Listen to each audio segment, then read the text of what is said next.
महाभारत की कथा महर्षि पराशर के कीर्तिमान पुत्र वेद व्यास की देन है। व्यास जी ने महाभारत की यह कथा सबसे पहले अपने पुत्र शुकदेव को कंठस्थ कराई थी और बाद में अपने दूसरे शिष्यों को। मानव जाति में महाभारत की कथा का प्रसार महर्षि वैशंपायन के द्वारा हुआ। वैशंपायन व्यास जी के प्रमुख शिष्य थे। ऐसा माना जाता है कि महाराजा परीक्षित के पुत्र जन्मेजय ने एक बड़ा यज्ञ किया। इस महायज्ञ में सुप्रसिद्ध पौराणिक सूत जी भी मौजूद थे। सूत जी ने समस्त ऋषियों की एक सभा बुलाई। महर्षि शौनक इस सभा के अध्यक्ष हुए। सूत जी ने ऋषियों की सभा में महाभारत की कथा प्रारंभ की कि महाराजा शांतनु के बाद उनके पुत्र चित्रांगद हस्तिनापुर की गद्दी पर बैठे। उनकी अकाल मृत्यु हो जाने पर उनके भाई विचित्रवीर्य राजा हुए। उनके दो पुत्र हुए, धृतराष्ट्र और पांडु। बड़े बेटे धृतराष्ट्र जन्म से ही अंधे थे, इसलिए उस समय की नीति के अनुसार पांडु को गद्दी पर बैठाया गया।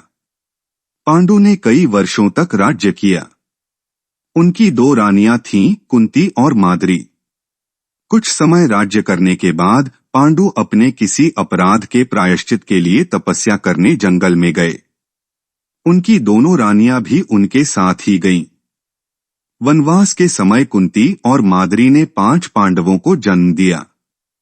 कुछ समय बाद पांडु की मृत्यु हो गई। 5 अनाथ बच्चों का वन के ऋषिमुनियों ने पालन पोषण किया और पढ़ाया लिखाया। जब युधिष्ठिर 16 वर्ष के हुए तो ऋषियों ने 5 कुमारों को हस्तिनापुर ले जाकर पितामह भीष्म को सौंप दिया।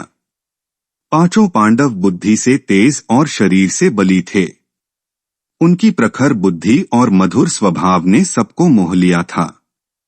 यह देखकर धृतराष्ट्र के पुत्र कौरव उनसे जलने लगे और उन्होंने पांडवों को तरह तरह से कष्ट पहुंचाना शुरू किया। दिन पर दिन कौरवों और पांडवों के बीच वैर भाव बढ़ता गया। अंत में पितामह भीष्म ने दोनों को किसी तरह समझाया और उनके बीच संधि कराई। भीष्म के आदेशानुसार कुरुराज्य के 2 हिस्से किए गए। कौरव हस्तिनापुर में ही राज करते रहे और पांडवों को एक अलग राज्य दे दिया गया, जो आगे चलकर इंद्रप्रस्थ के नाम से मशहूर हुआ। इस प्रकार कुछ दिन शांति रही। उन दिनों राजा लोगों में चौसर खेलने का आम रिवाज था। राज्य तक की बाजियां लगा दी जाती थीं। इस रिवाज के मुताबिक एक बार पांडवों और कौरवों ने चौसर खेला। कौरवों की तरफ से कुटिल शकुनी खेला। उसने युधिष्ठिर को हरा दिया। इसके फलस्वरूप पांडवों का राज्य छिन गया और उनको 13 वर्ष का वनवास भोगना पड़ा। उसमें एक शर्त यह भी थी कि 12 वर्ष के वनवास के बाद 1 वर्ष अज्ञातवास करना होगा।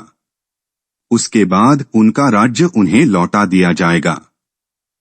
द्रौपदी के साथ 5 पांडव 12 वर्ष वनवास और 1 वर्ष अज्ञातवास में बिताकर वापस लौटे, पर लालची दुर्योधन ने लिया हुआ राज्य वापस करने से इनकार कर दिया। अब पांडवों को अपने राज्य के लिए लड़ना पड़ा। युद्ध में सारे कौरव मारे गए। तब पांडव उस विशाल साम्राज्य के स्वामी हुए। इसके बाद 36 वर्ष तक पांडवों ने राज्य किया और फिर अपने पोते परीक्षित को राज्य देकर द्रौपदी के साथ तपस्या करने हिमालय चले गए। संक्षेप में यही महाभारत की कथा है।